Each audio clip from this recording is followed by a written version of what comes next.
Hi, welcome to Migraine Realities. My name is Jillian. I'm your host and fellow migraine advocate. I live with chronic migraine, vestibular migraine, and hemiplegic migraine. I've been through brain surgery and I live with ongoing nerve pain. And like so many of you, I'm navigating all of this while also managing balance issues, brain fog, and the lovely bonus of menopause. This is where we get real. We talk about the hard stuff, the messy, sensitive, sometimes uncomfortable topics that don't always land well with people. But these need to be discussed because talking about them is how we break the silence and help each other feel less alone. My hope is maybe, just maybe, you'll leave with something that you didn't have before, a spark of hope, a starting point, or maybe just a little more room to breathe. Sara has been a migraine patient since 1992 and a daily migraine patient for 20 years. She started raising money for and attending Miles for Migraine in 2013 and Headache on the Hill in 2015. It's been a day-to-day struggle, but Sara is still working thanks to a friend who has helped her with multiple accommodations for her health.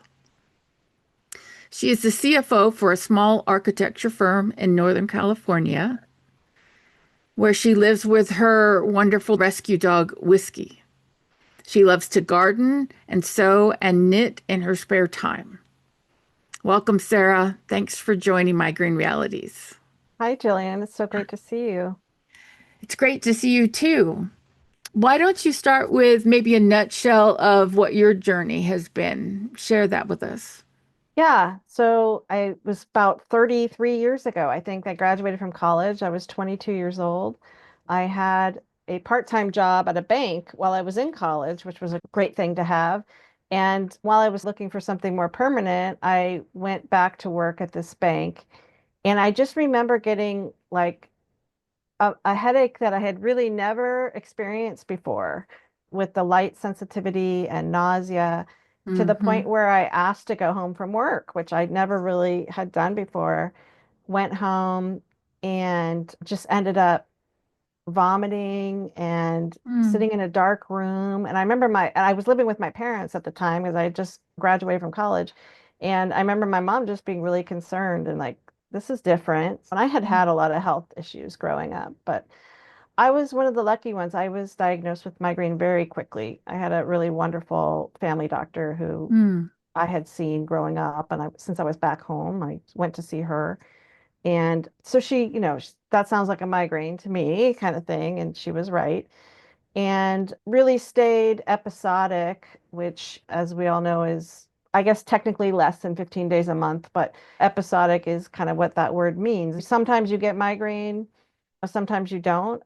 It's a spectrum disease, so that affects people in different ways. But for me, that episodic time in my life was, it was difficult. I had medicines I could treat my migraine with when I got it, but it didn't stop me from moving on with my career. And I had moved around a lot in my Hmm. 20s. I had other health issues that popped up that did really affect me, but it really wasn't till probably I was about in my mid 30s when I became chronic and very quickly became just daily pain. You went chronic. What do you think happened around that? Yeah, so probably about 20 years ago, my mid 30s, the pain became pretty much daily. Mm. And looking back, hindsight's kind of 2020, but I believe that perimenopause and menopause could have been a contributing factor. Hmm. I was also diagnosed with other illnesses. I had issues with my thyroid and I was diagnosed with celiac. So Mm. maybe those comorbid conditions kind of contributed to me becoming chronic. It's hard to know now, but hopefully in the future they'll do more research on how these conditions, since they're very common with migraine, do Hmm. contribute. I'm curious if there is some sort of link with inflammation. I know all of these cause inflammation in some sort of way, and I'm curious if that will be a link. Mm, I agree. I mean, mm, inflammation is such a general word in it can be in so many different conditions, but I think it's fascinating and hopefully there'll be more mm, research in the future. I mm.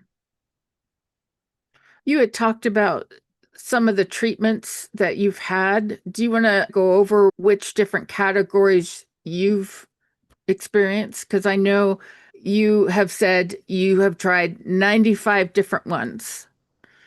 Yeah, something I recommend to all people, whether, and especially if you're newly diagnosed, is to keep track of what you have tried. It will become a list that you won't remember. I mean, I've had them for 33 years. Hmm. I created this list, I'd say probably 10 years ago, and it was a lot Hmm. of just trying to remember what I had taken in the beginning. The way I categorize it is there's preventatives, which are generally prescribed for people who have become chronic, 15 days or more per Hmm. month I would is how agree. they, yeah. And so it's something you take daily, and they can vary from like we have old time antidepressants Hmm. that they've used in the past for migraine prevention. There's heart medications or high blood pressure medications that they've tried that have worked for people. Things like nerve blocks, I consider a preventative because it's something you're Hmm. kind of like gonna get not when you're in immediate pain. There's also anti-seizure medications. Yes, thank you. Those have worked for a lot of people. Those tend to have some pretty, for me personally, I had some pretty bad side effects on those, but Hmm. there's the new medications, the Mm. CGRP blockers. Hmm. Those tend to be monthly injections. Those are considered preventatives. There's The G pants. the G-pants as well. Yep. Hmm. Yep. I've had things like lidocaine injections as Mm. preventatives, all kinds of different stuff. So I have a list of 25 preventatives I've tried. The only preventative I'm currently using is the neurotoxin that is commonly used in cosmetics, but what is used for in migraine is prevention. And there's about 35 different sites all over your head, neck, sometimes in your face, Hmm. where they can inject this and Hmm. it freezes your muscles. And they've had a lot of really amazing success with it. I find it to be helpful for me. Plus, it just doesn't have any side effects for me. That's the current preventative I'm using. Another category of migraine treatment is abortives or rescue medications. Can be anything from aspirin to NSAIDs to more strong pain medication, like prescription pain medication. Things like muscle relaxants can be Hmm. considered rescue meds. Lots of things. Compazine is used in the ER sometimes, Ja. actual nausea medication, but they've actually found that to abort migraines sometimes. Mm-hmm. I've a lot of those on my list I've tried over the years. I have 39 different ones. I consider myself lucky. I have migraine without aura. I Mm. have a very simple, I consider it a simple type of migraine where my symptoms are pain and nausea, Mm. Okay. sensitivity to light, sensitivity to sound. But I don't have any like very complex, like you mentioned, you have the type of migraine that mimics a stroke. Hemiplegic. Hemiplegic, yeah. Yeah, I was at work one day and very stressful at the end of a project. And I remember being at the copier and thinking, oh, so glad this is done. And then the left side of my mouth started to feel funny in my face. The left side of my tongue went numb. Left side of my face went numb. And I thought, well, that's rather weird. And I went and sat on a friend's desk and said, well, just in case I like drop dead, I think I might be having a stroke. And I was kidding, but not kidding. But her poor face, she was horrified. So she got on the internet really quickly and was looking for stroke symptoms. And she says, we need to tell our boss. I said, no, I'm fine. I was kidding. And I guess she saw something in me that didn't look so great. And Ah, so she called her boss. Boss came over and I guess I didn't look good. So we had a nurse on staff They called the nurse over, and I'm one that, I mean, I can be out there, I can speak in front of 1,000 people, I can do the podcast, but I don't like fuss. Don't Okay. fuss. It's embarrassing. And so they ended up calling the ambulance, and I Yeah. kept trying to tell them no. And by the time I realized, I asked the nurse, okay, I think I need an ambulance. He said, it's already on the way. And I went by ambulance, went out in a stretcher in front of all of my colleagues and into the ambulance, got in the ER, and they said, and I was sure I was having a stroke, and doctor said migraine. And I said, no, no, that's not true. And then I went and saw my primary, and he said migraine too. And it really led me into a big research Yeah. adventure, because I thought there's no way that a migraine can cause stroke-like symptoms. I mean, the whole left side of my body, I could not move. When the ambulance came, I was lying on the floor because I couldn't move Yeah. the left side of my body, and I was Yeah. scared to death. It's a very, very frightening experience. I think So, what people don't realize with that is they think it sort of mimics a stroke, but it physically, I've seen it in other mhm. people as well, where it looks like you are having a stroke from the outside and the inside, and you have to get that checked out. I mean, Yeah, you can't just dismiss that. And no. I still wonder, as I get older, if I ever have a stroke, will I actually go to the hospital or will I just die right there because, oh, it's a hemiplegic migraine? Yes. Yeah, that's a tough one. And for those of us that don't have that, we get stuck with, well, is this the worst headache of your life? That's the question they ask, right? Mm. And you kind of go, it's pretty bad. And so I've ended up in the ER myself many times, kind of going, am I having a stroke? Or Oh, okay. or a Brain aneurysm. aneurysm. Thank you. Yeah. It's frightening to It's go to the tricky. ER. Yes. And it's one of the places you least want to be when you have a migraine because your head is killing you. You're sensitive to sound, to light, to smells. Um, that gets me. You're either nauseous or vomiting. So you're trying not to do that in front of people. And because you're not dying, it's just a migraine.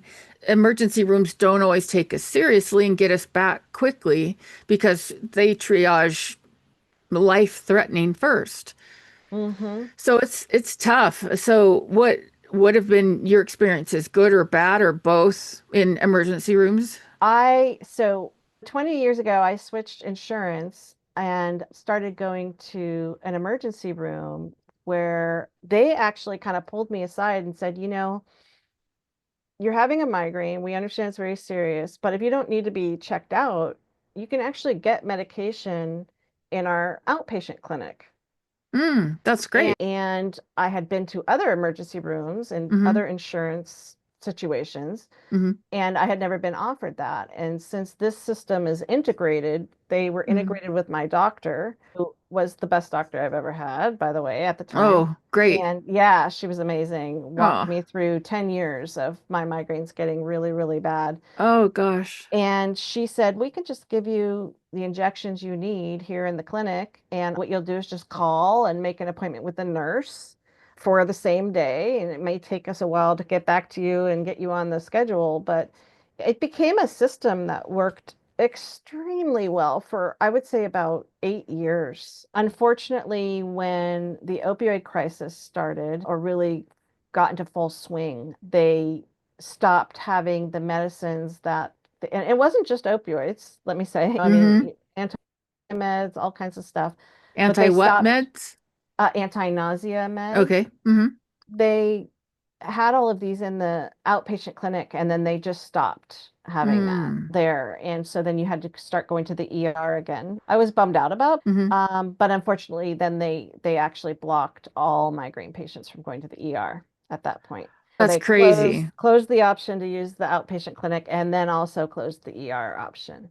I Yeah. didn't even know that is possible or legal to I turn people complained. away. I said that's discrimination against Hmm. a population of patients. Hmm. And so basically they said, you can go there, but we're not going to promise you any kind of, it's like, well, you can get fluids kind of thing. Oh, And I'm I like, can get fluids at home, thank you. Yeah, yeah. But, that times change. And Mm-hmm. since I've been in this game for 33 years, I've seen a lot of changes in the different ways they treat migraine. Some good and some bad. Mm-hmm.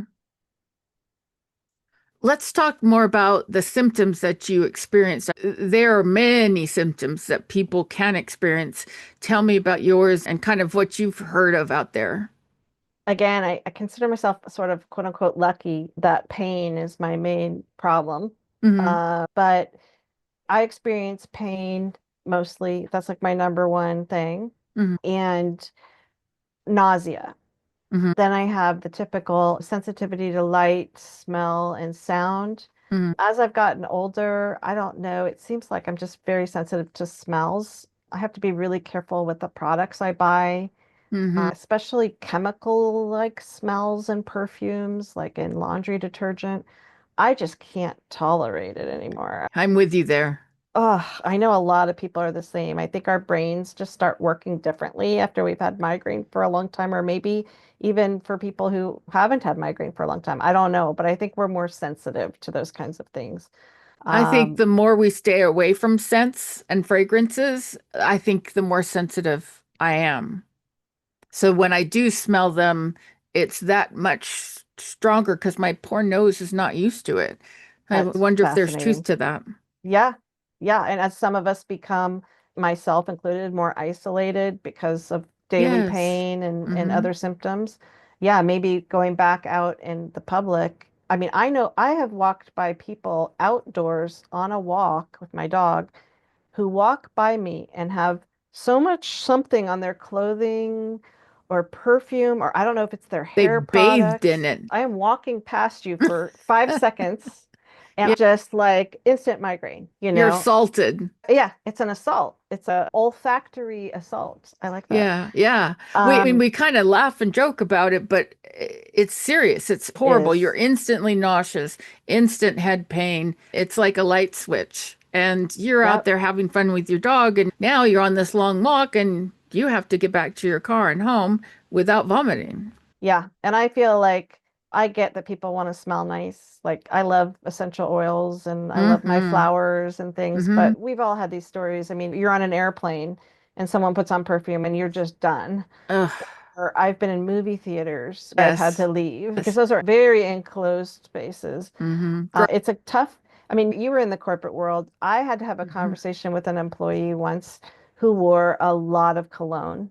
Mm-hmm. It was a very uncomfortable conversation. There was a Mm-hmm. young man, and he was just kind of like, I don't understand how me wearing cologne could affect you, Mm-hmm. and then just Mm-hmm. being in the same office with somebody is making your pain go up to that level that you can no longer work. Mm-hmm. Other symptoms that other people experience, I mean, you're probably a wealth of knowledge on that, but one thing that I found fascinating, I had a coworker once who didn't have pain at all. He would have a couple migraines a Mm-hmm. year that were called silent migraines, Mm-hmm. and he would just lose his eyesight. Just like that? No Just like warning? that. I think there was a little bit of warning. He probably Oh, had something that goodness. kind of looked like an aura. That was Okay. my impression. Okay. But he would just be like, I can't see. Oh, the I'm poor going to guy. take a nap. And he would Yes. take a nap and he would wake up and then he would be fine for another 6 months. And so that's silent migraine, Mm-hmm. something that not a lot of people have heard of. But migraine can have the most interesting, diverse symptoms, It's true. So many people experience nausea and vomiting, diarrhea, Yeah. constipation. Yeah, it can be either or, which is Yes, or interesting. both. It's that gut brain connection. It just Mm-hmm. messes up your digestion. The thing is, when migraine comes, digestion stops, gastroparesis, the paralyzing of the digestive system. And so that's what causes a lot of the nausea and the vomiting. And then we take anti-nausea medicines, which slow down or stop our digestion even more. So after your migraine, trying to get that back on track can be really Mhm. tough. So the constipation comes in. Correct. People don't realize how debilitating it is. Let's talk about the different phases of migraine. There's the beginning is the prodrome, Hmm. where for me, I get tired and I know a migraine's coming because I start yawning. I don't yawn ever unless it's late at night. And so I That's start really yawning. How do interesting. you know yours is coming on? What are your prodrome symptoms? Well, the funny thing is that when I was episodic, they didn't really have this language of prodrome and postdrome and all that stuff. And so I never knew to kind of look for that. Mm-hmm. And now that I've been chronic for so long, I'm not totally sure how Uh, I experience these different parts. The pain is so primary for me. mm-hmm. It's more like, Mm. am I in severe pain today or am I in like moderate, manageable pain? That's Oh. sort of all I think about. And the nausea. I feel like I hear you. I feel the yawning and the craving different foods. I've Mm-hmm. heard what's fascinating to me about some of the research that's come out more recently, and it's really made me think very differently about migraine, Mm-hmm. is that they used to always tell us, oh, you can't eat chocolate and you can't have red wine. Yes. And I always Yes. thought that was stupid anyway, because we're all so different. I don't know if I've ever told you my fabulous quote that I came up with. With The only thing that's the same about migraine patients is that we're all different. yes. I want to I, say something about chocolate. yeah, People think don't eat chocolate. Well, the thing is, it can either be a craving or a cause. yes, People crave the chocolate, so they eat it, and then they get a migraine, so they think the chocolate caused the migraine. Well, no, yes. not necessarily. I mean, maybe yes, maybe no. Mm-hmm. Yeah, and that's exactly what I was going to say, is that there's been more research in the last 10 years that show we're not sure that this is an actual cause, eating chocolate. Mm-hmm. It could be that you're craving it and that's natural for you in your prodrome state, you Mm-hmm. know? So I really like to think about things like that now instead of absolutes. Like there's Right. migraine diets and all this Yes. stuff. If you can find a trigger for your migraine and you have done this through, and it's usually a lot of work, to Mm-hmm. find something, you are way ahead of the rest of us, because Mm-hmm. if you can eliminate a trigger for migraine, that's half the battle. Mm-hmm. You, So the prodrome would be the beginning of the migraine where you start to get symptoms. Maybe it's yawning, cravings, fatigue. Some people I know get a burst of energy and Mhm. they go around cleaning the house and they know that, oh, rats, I'm going to crash. I think it's safe to say most people have some sort of prodrome symptoms whether you know them or not, prodrome. And then there's the aura phase, and not everybody. I think it's about 20% of people experience aura, and that can be the typical aura would be the flashing lights in your vision, zigzag lines. Your Mhm. vision may blur. You may lose vision in one or both eyes. It's things like that. It's visual disturbances. But there's also people call them hallucinations, but like osmophobia. You smell things that aren't there. Mhm. Some people hear things that aren't there. They get Mhm. tinnitus. They hear music. And then there's the head pain. And not everybody gets the head pain. It can be very intense, pulsating, throbbing, pressure. It can be an ice pick feeling in the head. And by then, the aura is usually gone for those that get the aura. And Okay. then once you go through all that, and that's when you've got the head pain, you've got the nausea, the vomiting, the diarrhea. I mean, Yeah. it's debilitating, and Yeah. people don't see this from the outside, Right. and because we've gotten so good at hiding it. That's Mhm. another topic. Yeah. And then Yeah. there's the postdrome. Once the head pain is gone, a lot of people, if they understand that the migraine is more than the head pain, a lot of people don't understand there's the postdrome where you've got the severe fatigue. You have to Mhm. recover from this assault on our bodies. It Right. does. It feels like a battle was waged in our body, not just our head, but our whole body. Yeah. And Neck pain can be a neck, symptom. yes, So, like, absolutely. yeah, you can And just feel so sore all over. sometimes we need several days to really recover from that. Yes. And not everybody talks about it. The interictal phase, where you're in between migraines, in between. But those that are chronic, there is no in between. So when you have symptoms without head pain, you have to figure out, okay, am I going into a migraine or am I coming out of a migraine or am I in a migraine without head pain? So it Yeah. can be very, very confusing, exhausting for those who are chronic. Right. Right. So there are people that are new to their migraine journey and then also those that are kind of stuck. And I wanted to talk about both because I believe the people who are early in their migraine journey still trying to discover what their symptoms are, what their triggers are, what their diagnosis is, I think tracking is a really good idea. Absolutely. And then for those that are stuck, those that have had migraine for a while, who have become chronic, who have been there, done that, tried everything, bought the t-shirt, everything. We get stuck and just throw everything out the window. I don't want to see a doctor. I don't want to do anything because I'm tired of doctors. I'm tired of taking medicines. I'm just tired of it. And then you take a year off and then you realize, oh, I really need to try again. That's where I think maybe somebody tracking things, I think that might help as well. Absolutely.